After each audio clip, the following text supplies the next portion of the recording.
सरकारचे अधिकारी ड्युटीवर जात असताना पोलीस अधिकाऱ्याचे बोलणे खाऊन बघ, अरे माणसा एकदा तरी होलवाड होऊन काय कर्मचाऱ्याला अधिकाऱ्याला काही मान सन्मान नाही दिला तर त्या अधिकाऱ्याचे बोलणे ऐकून शिस्तभंगाची नोटीस घेऊन बघ, अरे माणसा एकदा तरी होलवाड होईल.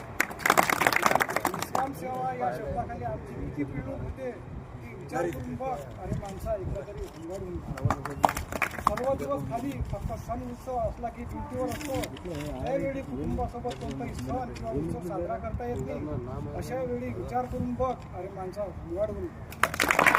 एवढं करूनही ड्युटीचे पैसे वेळेवर भेटत नाही व तो त्याच्या आईवडिलाला, बायकोला, मुलाबाळाला व कुटुंबाचा तो गाडा कसा ओढत असेल. खरंच विचार करून बघ, अरे माणसा एकदा तरी होलवाड होईल. त्याचा ना आज आहे ना उद्या आहे ना त्याचं भविष्य ना मुलाबाळाचं भविष्य. तरी पण बंदोबस्ताला ड्रेस घातला की जवान आहे, जवान तयार आहे श्रीमान.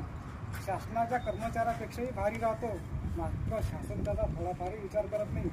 त्यावेळेस त्या होलवाड सैनिकाच्या मनावर काय भेटत असेल ते विचार करून बघ, अरे माणसा एकदा तरी होलवाड होऊन बघ. असं कोणतं खातं आहे शासनाचं?